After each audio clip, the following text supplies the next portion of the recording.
Hello all my dear Bigg Boss fans. So ఇవాళ episode అయితే release అయిపోయింది కదా. ఇవాళ ఎపిసోడ్ ఏంటిది అని అంటే టాప్ 15 కంటెస్టెంట్స్కి అందరికీ ఒక టాస్క్ పెట్టి దానిలో పర్ఫార్మెన్స్ గురించి డిసైడ్ చేసే టాస్క్ అయితే పెట్టారు ఇవాళ. సో మనం ఆ టాస్క్ గురించి ఫుల్ డీటెయిల్స్లోకి అయితే వెళ్ళిపోదాం. కానీ ఇవాళ ఎపిసోడ్లో హైలైట్స్ ఏంటిదో కూడా ఫస్ట్ నేను మెన్షన్ చేస్తాను. ఇవాళ ఎపిసోడ్లో స్టార్ ఆఫ్ ద షో ఎవరయ్యారు అని అంటే శ్రీజ గారు, ఆ తర్వాత వర్స్ట్ ప్లేయర్ వచ్చేసి కల్కి గారు అండ్ సంచాలక్గా దాలియా గారు ఉన్నారు. బట్ స్టిల్ ఆవిడ కొంచెం మిస్టేక్ అయితే చేశారు. సో అది ఏంటిది అనేది మనం డీటెయిల్గా డిస్కస్ చేస్తాం ఈ వీడియోలో. సో యాక్చువల్గా ఈరోజు ఇచ్చిన టాస్క్ ఏంటిది అని అంటే ఇవాళ ఎప్పుడు మనం బిగ్ బాస్లో చూస్తాం కదా, ఏంటిది అని అంటే ఒక నెంబర్ బోర్డ్స్ అన్ని ఇచ్చేస్తారు. నెంబర్ బోర్డ్స్లోకి వెళ్ళి మీ పొజిషన్ ఏమని మీరు అనుకుంటున్నారో అక్కడికి వెళ్ళి నిల్చోండి, తర్వాత దానికి జస్టిఫికేషన్ అయితే అడుగుతారు. సో ఇదే టాస్క్ మనకి ఇవాళ అన్ని పరీక్షల్లో కూడా పెట్టారనమాట. సో ఈ టాస్క్ చెప్పగానే అందరూ ఫస్ట్ యాక్చువల్గా చాలా మంది వెళ్ళిపోయి నెంబర్ 1లో నెంబర్ 2లో ఎక్కువ మంది నిలబడుకున్నారు. ఆ తర్వాత 3లో, ఆ తర్వాత 4, 5 అలాగా ఓన్లీ టిల్ 7 మాత్రమే ఉన్నారనమాట. 8 to 15 ప్లేసెస్ అనేది కంప్లీట్గా ఎంటీగా ఉన్నాయి. సో అందరూ కంటెస్టెంట్స్, టాప్ 15 కంటెస్టెంట్స్ అందరూ కలిసి టాప్ 7లోనే నిల్చున్నారు, మోస్ట్లీ 1 and 2 ప్లేసెస్లో. సో ఇప్పుడు ఏంటిది అని అంటే ఆ 1 and 2 ప్లేసెస్లో ఉన్న వాళ్ళు, ఆ తర్వాత ఎవరైతే ఎక్కువ మల్టిపుల్ పొజిషన్స్ ఉంటారు కదా, ఒక నెంబర్కి అజైన్ అవ్వాల్సింది 1 to 1 ఉండాలి. కానీ ఎక్కువ మంది ఉన్న వాళ్ళందరికీ ఏంటిది అని అంటే వాళ్ళు ఏంటిది ఎందుకు ఆ నెంబర్ మీద ఉన్నారు అని డిస్కస్ చేసుకొని యాక్చువల్గా ఆర్గ్యూ చేసుకొని వాళ్ళల్లో వాళ్ళు డిసైడ్ అయిపోయి నేను ఈ నెంబర్కి కరెక్ట్గా అర్హురాలని లేదా అర్హుణ్ణి అని వాళ్ళు డిసైడ్ చేసుకొని అందరూ ఒప్పించుకొని మనం ఒక నెంబర్ దగ్గరికి వెళ్ళి నిలబడుకోవాలి. సో కాబట్టి యాక్చువల్గా ఇది ఏమైంది అని అంటే, సో మల్టిపుల్ పొజిషన్స్ ఉన్న వాళ్ళు ఎంత ట్రై చేసినా సరే అది ఎక్కువ డిస్కషన్స్ అయితే అయ్యాయి, కానీ ఎవరు కాంప్రమైజ్ అయితే అయ్యి మ్యాక్సిమం వెళ్ళిపోలేదు. కానీ దీనిలో కూడా ఒక మంచి పాయింట్స్ పెట్టిన వాళ్ళ గురించి మాత్రం మనం మాట్లాడుకుందాం. సో దీనిలో మంచి పాయింట్స్ పెట్టి పక్కన వాళ్ళని కన్విన్స్ చేయగలిగింది ఎవరు అని అంటే Sreeja, Manish and then Shreya. So వీళ్ళ ముగ్గురు అయితే పాయింట్స్ పెట్టి బాగా కన్విన్స్ చేయగలిగారు. సో శ్రీజ గారు ఎవరిని కన్విన్స్ చేయగలిగారు? నాకు నచ్చింది ఏంటిది అని అంటే, శ్రీజ గారు ప్రసన్న గారికి ఇద్దరు వచ్చి యాక్చువల్గా 3rd పొజిషన్లో ఉంటారనమాట. సో వాళ్ళిద్దరూ వచ్చి ఎవరిని ఏంటిది అని కన్విన్స్ చేసుకొని ప్రూవ్ చేసుకోవాలి. సో దానికి శ్రీజ గారు పెట్టిన పాయింట్ ఏంటిది అని అంటే, నేను ప్రసన్న గారిని టాప్ 1st or 2nd పొజిషన్లోనే అనుకున్నాను, 3rd పొజిషన్లో ఉండాల్సిన వాళ్ళు అయితే కాదు, వాళ్ళు 1 and 2 పొజిషన్లో ఉండాల్సిన వాళ్ళు అని అయితే పాయింట్ పెట్టారు. సో ఈ పాయింట్ యాక్చువల్గా వినడానికి బాగుంది, కానీ తను నిజంగా హానెస్టీగా చెప్పిందా లేదా this some kind of manipulation మనం ఈజీగా కన్విన్స్ చేయొచ్చు అని పెట్టారా అన్న విషయం అయితే మనకు తెలియదు. I think it is too early to judge. కాబట్టి నేను ఇక్కడైతే అది హానెస్టీయా జెన్యూన్ అనేది నాకు అంత కరెక్ట్గా నాకు తెలియదు, కానీ ఆ పాయింట్ అయితే చాలా కన్విన్సింగ్గా ఉంది. కానీ ఆ సిచ్యువేషన్లో ఆ పాయింట్ని ఆవిడ యాక్చువల్గా ఆలోచించడం అనేది నాకు కరెక్ట్ అని చెప్పడం కన్నా స్మార్ట్ అనిపించింది. సో అది చెప్పడం వల్లగా ప్రసన్న గారు ఏం పాయింట్స్ ఆర్గ్యూ చేయడానికి ఏం లేదు. సో తను ఒప్పుకొని నేను 1 or 2 పొజిషన్స్లోకి వెళ్ళి ఉంటాను అని చెప్పి ఆయన ఆ పొజిషన్లోకి వెళ్ళిపోతారు. సో 3rd పొజిషన్లో ఉన్నది శ్రీజ ఒకటే. సో ఆ శ్రీజకి ఆ 3rd పొజిషన్ అయితే వచ్చేస్తుంది అనమాట. సో ఇంకా రిమైనింగ్ అలాగే అన్ని పొజిషన్స్ గురించి ఒక్కొక్కరిని పిలిచి ఆ డిస్కషన్ పెట్టి ఎవరు ఏ పొజిషన్లో ఉండాలి అని డిసైడ్ చేయమని చెప్పి అయితే చెప్తారు. సో ఇప్పుడు 1 and 2లో ఉన్న పొజిషన్స్లో చాలా మంది ఉన్నారు కదా. సో అందరూ వచ్చి డిబేట్లు అయితే చేసుకున్న తర్వాత కూడా ఏది తేలదనమాట. మళ్ళీ అందరినీ అదే పొజిషన్కి పంపించేస్తారు. సో ఇప్పుడు ఏంటిది టాస్క్, టాప్ 15లో అందరూ ఒక్కొక్క పొజిషన్లో అయితే ఉండాలి, కానీ ఇప్పుడు ఎవరు అలాగా ఒక్కొక్క పొజిషన్లో లేరు. సో ఆ ఒక్కొక్క పొజిషన్ని డిసైడ్ చేయడానికి జడ్జెస్ ఒక్కొక్కరిని పిలిచి వాళ్ళని పిలిచి ఈ నెంబర్లో ఎవరు ఉండాలని నువ్వు అనుకుంటున్నావో విత్ ప్రాపర్ రీజన్స్ చెప్పి వాళ్ళని అక్కడ పెట్టమని చెప్తారు. సో అలా ఒక ప్రాసెస్ స్టార్ట్ అవుతుంది. అలా ప్రాసెస్ స్టార్ట్ అయిన తర్వాత ఒక్కొక్కరు వాళ్ళ పాయింట్స్ పెట్టుకుంటూ వస్తారనమాట. సో ఈ పాయింట్స్ పెట్టుకుంటూ వస్తున్నప్పుడు నాకు అక్కడక్కడ కొంచెం కొంతమంది దగ్గర స్మార్ట్నెస్ కనిపించింది, కొంతమంది దగ్గర పాయింట్స్ స్ట్రాంగ్గా లేవు. ఈవెన్ స్ట్రాంగ్గా లేకున్నా సరే అపోనెంట్స్ వచ్చేసి దాని మీద స్టాండ్ తీసుకొని వాళ్ళ పాయింట్ ఆఫ్ వ్యూ ఏంటిది, వాళ్ళు ఎందుకు అలా బిహేవ్ చేశారు అన్న పాయింట్స్ సైడ్ నుంచి కొంతమంది అయితే డిఫెండ్ చేసుకోలేదు, వెళ్ళి డైరెక్ట్గా ఆ ప్లేస్ యాక్సెప్ట్ చేసి ఆ నెంబర్లో నిల్చోవడం కానీ. సో అవి కొన్ని అయితే నాకు అనిపించాయి. నేను వాటిలో స్ట్రాంగ్గా అనిపించినవి నేను ఇక్కడ షేర్ చేస్తాను. సో ఫస్ట్ థింగ్ ఏంటిది అని అంటే శ్రేయ. సో శ్రేయ ఈ అమ్మాయి యాక్చువల్లీ 19 years old గర్ల్. ఆ అమ్మాయి కరెక్ట్గా పాయింట్స్ తీసి పెట్టి టు సైడ్ అపోనెంట్స్ వాళ్ళతోని ఆర్గ్యుమెంట్ లేకుండా ఉండేలాగా పాయింట్స్ పెట్టడము, ఈవెన్ వాళ్ళు ఆర్గ్యుమెంట్ స్టార్ట్ చేసినా సరే ఈ అమ్మాయి స్పాంటేనియస్గా తన థాట్స్ పెట్టడం వల్ల ఎలాగోలాగా వాళ్ళైతే ఆర్గ్యూ చేయలేకపోయి ఆ పొజిషన్ యాక్సెప్ట్ చేసి లాగా మాట్లాడిందనమాట. సో శ్రీయ కూడా నైస్గా కన్విన్సింగ్ అయితే చేసింది. సో దీనిలో శ్రీయ సైడ్ పాజిటివ్స్ ఇది అని అనుకుంటే, శ్రీయ వచ్చేసి దాలియా గారికి ఒక నెంబర్ ఇస్తారనమాట. ఏంటిది అని అంటే 15. సో ఈ అమ్మాయి 15లో ఉండాల్సిన క్యాండిడేట్ అని చెప్పి ఒక కారణం అయితే ఇస్తారు. ఏంటిది అని అంటే బెలూన్ టాస్క్ జరిగింది కదా మనకు ముందున్న ఎపిసోడ్స్లో. ప్రియా గారికి దాలియా గారికి మధ్య బెలూన్ టాస్క్ అయితే జరిగింది. సో దానిలో ప్రియా గారు అయితే గెలిచారు. ఇప్పుడు దాలియా గారికి ఏమని చెప్తుంది అని అంటే, యాక్చువల్గా ఆ గేమ్లో మీకు చాలా స్కోప్ ఉన్నింది, మీకు నెయిల్స్ ఉన్నాయి, మీ ఆ నెయిల్స్ యూజ్ చేసి కూడా మీరు బెలూన్ బస్ట్ చేసి ఉండొచ్చు, ఏదైనా చేసి ఉండొచ్చు అని అయితే పాయింట్స్ అవి ఇవి అని అయితే చెప్తారు. ఆ పాయింట్స్కి దాలియా గారు ఏమీ చేయకుండా, నేను ఎందుకు చేయలేదు అని ఎక్స్ప్లెయిన్ చేసుకోకుండా, ఏం స్టాండ్ తీసుకోకుండా ఓకే అన్నట్టు వెళ్ళిపోతారు 15th పొజిషన్లోకి. సో ఇక్కడ శ్రీయ గారు పెట్టిన పాయింట్స్ ఓకే అని అనుకుంటే ఆ అమ్మాయి పర్స్పెక్టివ్లో, కానీ దాలియా గారు తన కోసం తను డిఫెండ్ చేసుకుని ఉంటే బాగుండేది అని అనిపించింది. సో ఇక్కడ కొంచెం దాలియా గారు ఎక్కడో కొంచెం అయితే తగ్గినట్టు నాకు అనిపించింది. అది కొంచెం నెగిటివ్ అని అనుకోవాలి. ఎందుకనంటే మన కోసం మనం స్టాండ్ తీసుకోవాలి. మనం ఒక బిగ్ బాస్ హౌస్లోకి వెళ్తున్నాము అని అంటే మనకు తెలియదు ఎంత పెద్ద ఛాలెంజ్ అయినా రావచ్చు. సో ఆ ఛాలెంజ్లో మన మీద మనం కాన్ఫిడెన్స్తో మన కోసం మనం స్టాండ్ తీసుకుంటేనే మనం ఆ షోలో ఇంకా ముందుకు వెళ్ళడానికి మనకి ఈజీగా ఉంటుంది. సో ఇక్కడ ఆ స్టాండ్ కానీ ఆ ఎఫర్ట్ కానీ పెట్టినట్టు నాకు అనిపించలేదు. అలాగే శ్రేయ వచ్చేసి దివ్య గారి మీద కూడా చెప్తారనమాట, జస్ట్ మీరు మాటలే మాట్లాడుతున్నారు తప్ప నేను మిమ్మల్ని ఏదో పెద్ద టాస్క్లో అయితే ఏం చూడలేదు, మీరు టాస్క్లు ఏంటిది మీరు చేసేలాగా చేతల్లో ఏం కనిపించేలాగా లేదు అన్నట్టయితే చెప్తారనమాట. సో ఈ పాయింట్ యాక్చువల్గా నాకు కంప్లీట్గా ఓకేలాగా అయితే అనిపించలేదు. ఎందుకు అనంటే దివ్య గారికి ఇంతవరకు గేమ్స్లో ఒక పార్టిసిపేషన్ వచ్చేలాగా ఎక్కడ నాకు ఛాన్స్ తనకు వచ్చినట్టయితే నాకు అనిపించలా. అలా ఛాన్స్ లేకుండా తను ఫిజికల్గా నేను టాస్క్లు చేసేయగలను లేదా అది ప్రూవ్ చేయాలి అని అనుకునేంతగా తనకి ఎక్కడ స్కోప్ అయితే రాలేదు. అలాంటప్పుడు ఈ పాయింట్ నాకు పెద్దగా వ్యాలిడ్ అనిపించలేదు. ఏదో చెప్పాలి అన్నట్టు చెప్పినట్టు అనిపించింది. సో ఇక్కడ దివ్య గారికి స్కోప్ ఉన్నా సరే అన్నట్టు ఏమీ అనకుండా వెళ్ళిపోయి తనకి ఏ నెంబర్ అయితే అసైన్ చేశారో ఆ నెంబర్లోకి శ్రీయ ఏ నెంబర్ అయితే చెప్తారో ఆ నెంబర్లోకి వెళ్ళి నిలబడుకుంటారనమాట. సో అక్కడ కూడా నాకు ఎందుకు డిఫెండ్ ఉండాల్సింది, ఎందుకు చేసుకోలేదు, ఆ స్కోప్ ఉన్నా సరే ఎందుకు అంత ఈజీగా వదిలేసి పోయి అక్కడ నిల్చున్నారు అన్నది నాకు కొంచెం నచ్చలేదన్నమాట. ఆ తర్వాత సో శ్రీయ సైడ్ నేను కంప్లీట్గా తను వ్యాలిడ్ పాయింట్స్ పెడుతుంది అని అయితే నేను చెప్పను, ఎందుకంటే నాకు అది వ్యాలిడ్గా నాకు అనిపించలేదు. నేను ఇక్కడ మాట్లాడుతున్నది ఏంటిది అని అంటే ఆపోజిట్లో ఉన్న వాళ్ళు డిఫెండ్ చేసుకోలేదు అన్నది నా పాయింట్. ఇంకా నెక్స్ట్ నచ్చినది ఎవరు పాయింట్స్ పెట్టడంలో అని అంటే మనీష్ గారు. సో మనీష్ గారు యాక్చువల్గా చాలా క్లియర్గా అబ్జర్వ్ చేస్తున్నారు, ఎవరెవరు ఏం మాట్లాడుతున్నారు, ఏం చేస్తున్నారు అవన్నీ నీట్గా గమనించి తనకు కరెక్ట్ టైం వచ్చినప్పుడు అవి కరెక్ట్గా బయట పెడుతున్నారు. సో యాక్చువల్గా మనీష్ గారు పెట్టిన పాయింట్ ఏంటిది అని అంటే అగెయిన్స్ట్ కల్కి. సో కల్కి గారికి ఏం పాయింట్ పెడతారు అని అంటే, మీరు యాక్చువల్గా ఫోన్ మాట్లాడుతున్నప్పుడు తనకి యాక్చువల్గా ఈ మనీ డిపాజిట్ చేసుకోవడం అనే ఒక టాస్క్ మనకు ప్రీవియస్ ఎపిసోడ్స్లో కల్కి గారికి అయితే వచ్చింది. అది కల్కి వర్సెస్ షకీబ్ గారికి అయితే వచ్చింది. సో అందులో కల్కి గారే విన్ అవుతారు. దానిలో ఏమని చెప్తారు మనీష్ గారు అని అంటే, మిమ్మల్ని ఫోన్ చేయమని చెప్పినప్పుడు మీరు లాస్ట్లో ఏం చెప్తారంటే, నేను ఎందుకు అడుగుతున్నానో నీకు తెలుసు కదా అని అయితే మెన్షన్ చేస్తారు. సో ఆ వర్డింగ్స్ బట్టి నేనేమనుకుంటున్నా అంటే, మీరు అది ఆల్రెడీ ప్రీ ప్లాన్డ్గా అనుకొని చేశారు. సో అది మీరు జెన్యూన్గా చేసిన టాస్క్ అయితే కాదు, ఇది సమ్వేర్ ప్రీ ప్లాన్డ్ అని అయితే చెప్పారనమాట. ఈ పాయింట్ దగ్గర యాక్చువల్గా అది పాయింట్ అబ్జర్వ్ చేసిన మాట కరెక్టే, కానీ ఇది ప్రీ ప్లాన్డా కాదా, అది అనుకోకుండా జరిగిపోయిందా అనేది అది కల్కి గారికి మాత్రమే తెలియాలి. కానీ ఇంకో సైడ్ నుంచి ఆలోచిస్తే ఆ మాట అన్నారు అని అంటే తను ఎక్కడో యాక్చువల్గా ముందే ఒక హింట్ అయితే ఇంట్లో ఇచ్చేసి అయితే వచ్చారు. సో ఇలాంటివి ఏమైనా జరగవచ్చు, టాస్క్లు ఏమైనా జరగవచ్చు అని హింట్ అయితే వచ్చినట్టు అనిపించింది. సో ఇది ఒక రకంగా ఆలోచిస్తే నాకు కంప్లీట్ 100% వ్యాలిడ్ లాగా నాకు అనిపించలేదు. Everyone has their own game plan. So అందరూ అక్కడ బిగ్ బాస్ వరకు వచ్చేదే ఎందుకు అని అంటే, ఆ బిగ్ బాస్ హౌస్లోకి వెళ్ళడానికి. ఎందుకు అగ్ని పరీక్షకు వచ్చారు వాళ్ళు? బిగ్ బాస్ హౌస్లోకి వెళ్ళడానికి. సో దానికి వాళ్ళు ఆలోచించి ఎన్ని పాసిబిలిటీస్ ఉంటాయో అన్ని పాసిబిలిటీస్ వాళ్ళు ట్రై చేసుకునే వస్తారు. సో అలాగా తను ముందే ఇంట్లో చెప్పి వచ్చి కూడా ఉనిండొచ్చు. సో అది మనం పెద్దగా ఒక కారణంలాగా చూపించాల్సిన అవసరం అయితే లేదు. సో అక్కడ కూడా కల్కి గారు కొంచెం తన కోసం తను ఓకల్ అయ్యి మాట్లాడుంటే బాగుండేది అని నాకు అనిపించింది. సో అక్కడ కూడా నాకు మనీష్ గారు పెట్టిన పాయింట్స్ ఓకే, అలాగే కల్కి గారు కూడా డిఫెండ్ చేసుకో ఉండొచ్చు అని నాకు అనిపించింది. అలా తప్పేం లేదు. సో మనం ఏదో తప్పు చేసామని మనం యాక్సెప్ట్ చేయాల్సిన అవసరం లేదు, దాని తప్పే ఉంది. అది జనరల్గా అది ఆ టాస్క్ జరిగింది కాబట్టి మీరు అలా అనుకుంటున్నారు, జరగకపోయింటే తెలిసేదేం కాదు కదా. సో అది ఇక్కడ జెన్యూనిటీయో హానెస్టీయో అనే దానికన్నా తను కూడా స్మార్ట్గానే థింక్ చేసుకుంది. సో ఏమైనా టాస్క్ రావచ్చు అని ముందే ఊహించుకుంది.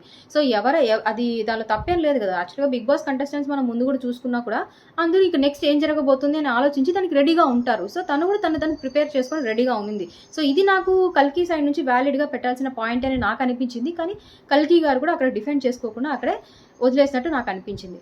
సో ఇంకా నెక్స్ట్ ఏంటిది అని అంటే శ్రీజ. సో శ్రీజ గారికి, ప్రసన్న గారికి కూడా ఇలాగే కొంచెం పాయింట్స్ పెట్టుకోవాల్సిన స్టేజ్ అయితే ఒకటి వస్తుంది. ఎప్పుడు అని అంటే స్టార్టింగ్లో ప్రసన్న గారు, శ్రీజ గారు ఇద్దరు 3 పొజిషన్లోనే ఉంటారనమాట. సో వాళ్ళిద్దరూ మాట్లాడుకుని ఎవరో ఒకరైతే డిసైడ్ అవ్వాలి, నేను 3 పొజిషన్లోనే ఉండిపోతాను అని చెప్పి ఇంకొకరిని కన్విన్స్ చేయాలి.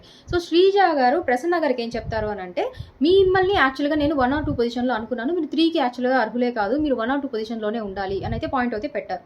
మీరు ఎందుకు ఇక్కడికి వచ్చి ఉంటున్నారో నాకు తెలియట్లేదు, మీరు ఎందుకు మిమ్మల్ని మీరే తగ్గించుకుంటున్నారు అనే విషయం పెట్టినప్పుడు యాక్చువల్గా ప్రసన్న గారు కూడా ఇంకేం మాట్లాడడానికి ఇంకేం లేనట్టు అయిపోతుంది. సో ఓకే, నేను 1 or 2 పొజిషన్లోకి వెళ్ళిపోతాను అన్నట్టు అనిపించింది అనమాట. సో ఇక్కడ కూడా శ్రీజ గారు పెట్టిన పాయింట్ అట్ దట్ టైం కన్విన్సింగ్గా ఉన్నా కూడా తను చెప్తారు, నాకు అది హానెస్ట్ ఒపీనియన్ అని చెప్తారు. బట్ అది హానెస్టీయా అది కాదా ఏంటిది అనేది అయితే మనకి నిజంగా తెలియదు. కానీ ఆన్ దట్ స్పాట్ ఈ పాయింట్ పెట్టడం అనేది రియల్లీ 100% కన్విన్సింగ్ థింగ్ లాగే అనిపించింది. ఎందుకు అని అంటే, ఇప్పుడు ప్రసన్న గారు దానికి అగెయినెస్ట్ అయిపోయి ఏమైనా డిబేట్ చేయాలి, ఆర్గ్యూ చేయాలి అని అనుకున్నా కూడా అది ప్రసన్న గారికి డ్రాబ్యాక్ అవుతుంది. ఎందుకనంటే ఎక్కడో ఒక చోట అది ఎలా మనకి కన్వే అవుతుంది చూసే వాళ్ళకి అని అంటే, ఓకే అప్పుడు ప్రసన్ననే తన గురించి తను కొంచెం తక్కువగా అనుకుంటున్నాడు అన్న ఒక బ్యాడ్ ఇంప్రెషన్ అయితే ప్రజల్లో, ఆడియన్స్లోకి వస్తుంది. అది ఖచ్చితంగా ప్రసన్న ప్లేస్లో ఎవరున్నా సరే ఎవరైనా అదే ఆలోచిస్తారని నాకు అనిపించింది. కాబట్టి ప్రసన్న గారు కూడా ఏమి ఆర్గ్యూ చేయరు, ఏం డిబేట్ చేయరు, ఓకే నేను ఐఎమ్ యాక్సెప్టింగ్, నేను 1 or 2 పొజిషన్లోకి వెళ్తాను అని చెప్పి వెళ్ళిపోతారు. సో అలాగా శ్రీజ గారు స్మార్ట్గా on the spot right thinking చేసి ఈ పాయింట్ పెట్టడం వల్ల తను ఈజీగా కన్విన్స్ అయిపోయారు. సో ఏం పెద్ద ఆర్గ్యుమెంట్ లేదు, ఫైట్ లేదు, ఏం లేదు, ఒక చాలా హ్యాపీగా ఆ డిస్కషన్ అయితే ఎండ్ అయిపోయి శ్రీజ గారు 3rd పొజిషన్లో అయితే ఉండిపోతారు. సో ఇలాగా నేను హైలైట్స్, నాకు నచ్చిన పాయింట్స్ మాత్రమే ఈ ఎపిసోడ్లో జరిగినవి నేను ఇక్కడ మెన్షన్ చేస్తున్నాను. సో ఇప్పుడు మీరు చూసుకుంటే ఈరోజు జరిగిన ఎపిసోడ్లో ఇక్కడ బాగా హైలైట్ అయ్యింది ఎవరు అని అంటే శ్రీజ. ఎందుకంటే తన కన్విన్సింగ్ నాకు బాగా నచ్చింది, ఆన్ ది స్పాట్ తను థింక్ చేయడం నాకు బాగా నచ్చింది. నెక్స్ట్ వచ్చేసి మనీష్ గారు స్టార్టింగ్ నుంచే ఆయన కొంచెం అబ్జర్వేషన్ ఎక్కువ, మంచిగా ఆలోచిస్తారు, కొంచెం స్ట్రాటజీస్ ఖచ్చితంగా వేస్తారని నాకైతే అనిపించింది. కానీ అక్కడ ఎప్పుడో ఒకసారి ఆయన ఖచ్చితంగా చాలా మ్యానిపులేటివ్ కూడా అయ్యే ఛాన్సెస్ ఉన్నాయి బిగ్ బాస్ హౌస్లోకి వెళితే అని కూడా నాకు అనిపిస్తుంది. ఇంకా ఈజీగా మ్యానిపులేటివ్ చేసేస్తారు అదర్ కంటెస్టెంట్స్ అని నాకైతే అనిపిస్తుంది. But he is also good person, observability బాగుంది, పాయింట్స్ కరెక్ట్గా స్ట్రైట్ ఫార్వర్డ్గా పెడతారు. నెక్స్ట్ వచ్చేసి శ్రేయ తన కాన్ఫిడెన్స్ని బాగా చూపించేస్తుంది, ఎక్కువ ఆలోచించట్లేదు, మనం ఈ పాయింట్ చెప్తే ఏంటిదో, ఈ పాయింట్ చెప్పచ్చో లేదో, ఇలా మాట్లాడచ్చో కాదో. సో ఇలాంటివి అంత ఎక్కువగా తను బాధర్ అవ్వకుండా, ఎక్కువగా ఆలోచించకుండా ఎలా ఏంటిది అని తనకు అనిపించింది చేసేసుకుంటూ వెళ్ళిపోతూ ఉందన్నమాట. అది శ్రేయ. సో ఇది యాక్చువల్గా 15 కంటెస్టెంట్స్ అయిపోయింది, అంతా అయిపోయింది. సో నెక్స్ట్ ఏంటిది, ఇంకో టాస్క్ అయితే పెట్టారు. సో ఈ టాస్క్కి ఏంటిది అని అంటే, 15 కంటెస్టెంట్స్ ఓకే అని అందరూ వాళ్ళ వాళ్ళ పొజిషన్లోకి వచ్చేసిన తర్వాత శ్రీముఖి గారు 2 టీమ్స్గా డివైడ్ చేస్తారు. 7 members. సో యాక్చువల్గా మనకి ఇక్కడ ఉన్నది 15 members కదా. 7 మెంబర్స్ని డివైడ్ చేసినప్పుడు ఒకరైతే మిగిలిపోతారు, ఆ ఒక్కరు దాలియా, ఆవిడే 15 పొజిషన్లో ఉంటారు. సో ఆవిడని మాత్రం పక్కకు పెట్టేసి 2 టీమ్స్ని అయితే చేస్తారు. సో 2 టీమ్స్ని చేసి ఆ 2 టీమ్స్కి లీడర్స్ని ఎంచుకోండి అని చెప్పి దాలియా గారికి చెప్తారు. సో దాలియా గారు వచ్చి ఆ 2 టీమ్స్కి లీడర్స్ని సెలెక్ట్ చేస్తారు. సో టీమ్ ఏకి మనీష్ గారిని, టీమ్ బికి ప్రియా గారిని సెలెక్ట్ చేస్తారు. ఇప్పుడు శ్రీముఖి గారు ఈ ఇద్దరు లీడర్స్కి ఒక టాస్క్ ఇస్తారు. ఏంటిది అని అంటే, మీ టీమ్స్లో నుంచి మీకు నచ్చిన 4 పీపుల్ని అయితే ఒక టీమ్ ఫామ్ చేయండి అని చెప్తారు. సో 4 పీపుల్ని తీసుకొని ఆ 4 పీపుల్లో ఖచ్చితంగా 2 పీపుల్ అయితే లేడీస్ అయి ఉండాలి అని చెప్తారు. సో అది ఫిజికల్ టాస్క్లు కూడా అయ్యి ఉండొచ్చు, మీరు ఆలోచించి తీసుకోండి అని చెప్తారు. సో అలాగా టీమ్స్ కూడా వాళ్ళు సెలెక్ట్ చేసేసుకుంటారు. మనీష్ గారు ఎవరెవరిని సెలెక్ట్ చేసుకుంటారు అని అంటే, శ్రీజ, ప్రసన్న, పవన్, అనుష. సో ప్రియ గారు టీమ్ బికి ఎవరెవరిని సెలెక్ట్ చేసుకుంటారు అని అంటే, కల్కి, శ్వేత, నాగా, పవన్. సో వీళ్ళు 4 మెంబర్స్ని సెలెక్ట్ చేసుకుంటారు. సో ఇప్పుడు టోటల్ 8 మెంబర్స్కి ఒక టాస్క్ అనమాట. ఇది రోప్ టాస్క్. దీనికి సంచాలకులుగా దాలియా గారిని పెడతారు. ఎందుకంటే దాలియా గారు మాత్రమే సపరేట్గా ఉన్నారు కాబట్టి, not in to the teams. ఇప్పుడు దాలియా గారు సంచాలక్ చెప్పిందే తుది నిర్ణయం, మనం ఎప్పుడు బిగ్ బాస్లో చూసినట్టే అదే రూల్. సో ఇప్పుడు ఈ రోప్ టాస్క్లో ఏమవుతుంది అని అంటే, యాక్చువల్గా చాలా బాగా ఆడతారు అందరూ. ఈ రోప్ టాస్క్ అంతా జరిగేసి స్ట్రాంగ్గా, బాగా ఫిజికల్లీ స్ట్రాంగ్గా ఉన్న వాళ్ళు కొంచెం ఎక్కువసేపు ఆ టాస్క్లో ఉండొచ్చు. ఎందుకనంటే అది ఒక రోప్ పట్టుకొని ఒక సర్కిల్ ఉంటుందన్నమాట. ఆ సర్కిల్లో కాలు పడకుండా చూసుకోవాలి. ఆ సర్కిల్ టచ్ అయిన వాళ్ళు గేమ్లో నుంచి అవుట్ అయిపోతారు. సో ఇలాగ టాస్క్ అయితే జరుగుతూ ఉంటుంది. సో ఈ టాస్క్లో ఎవరైతే సర్కిల్ని టచ్ చేస్తారో వాళ్ళు అవుట్. ఈ సర్కిల్ ఎవరు టచ్ చేస్తారో అనే డెసిషన్ అది ఆ సంచాలక్ అబ్జర్వ్ చేసి సంచాలకే చెప్తారనమాట ఎవరెవరు అవుట్ అని చెప్పి. సో ఇది టాస్క్ ఇలాగా పోతూ ఉంటుంది. ఇలా పోతూ ఉన్నప్పుడు లాస్ట్ టీమ్ ఏ టీమ్ బిలో మొత్తం కలిపి టీమ్ ఏలో 2 మెంబర్స్, టీమ్ బిలో 2 మెంబర్స్ ఉంటారు. సో టీమ్ ఏలో ఉన్న 2 మెంబర్స్ ఎవరెవరు అంటే ప్రసన్న, శ్రీజ. టీమ్ బిలో ఉన్నది నాగా అండ్ పవన్.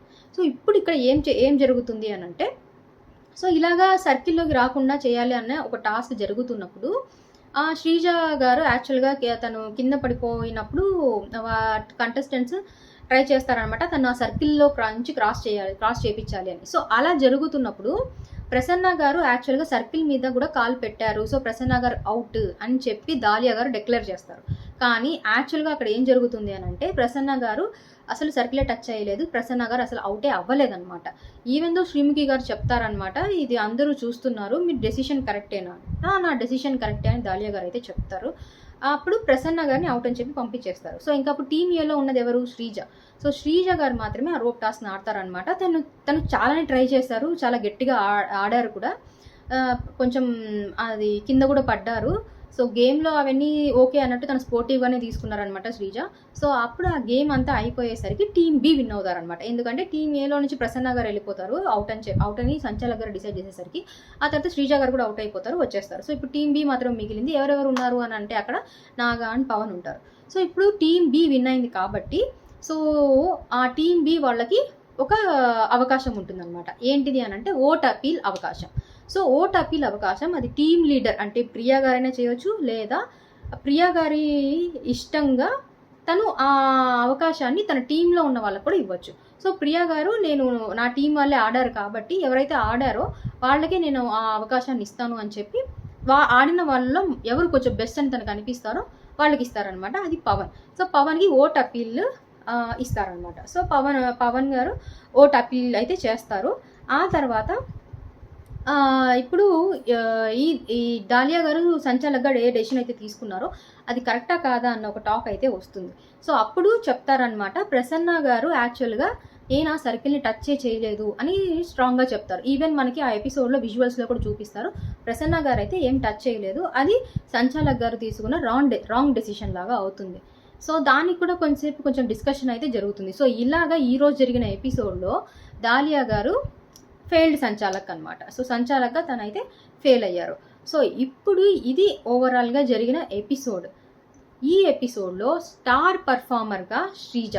ఎందుకు అనంటే Sreeja completely deserve as a star performer ఈరోజు జరిగిన ఎపిసోడ్లో. అది మనకు డైరెక్ట్గా తెలిసిపోతుంది. ఈరోజు ఎపిసోడ్ చూసిన వాళ్ళందరూ ఎవరు చూసినా సరే అదే అంటారు. ఎందుకు అనంటే తను ఆ రోప్ టాస్క్ లాస్ట్ వరకు ఉండింది. లాస్ట్ వరకు షీ ట్రైడ్ హర్ బెస్ట్, స్ట్రాంగ్గా ఆడింది. ఇంకొకటి ఏంటిది అని అంటే కన్విన్సింగ్ స్కిల్స్. అక్కడ టాప్ 3 పొజిషన్లో తన against in the sense 2 members వచ్చి నిలబడుకున్నారు కదా.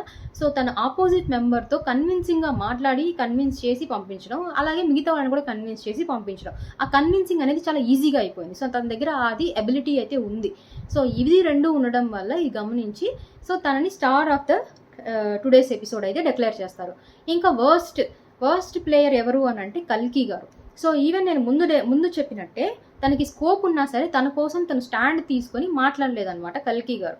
సో ఇదే రీజన్తో ఈవెన్ ఆవిడ్ని వర్స్ట్ పర్ఫార్మర్ అని చెప్తారు. ఇదే రీజన్ బిందు గారు కూడా చెప్తారనమాట.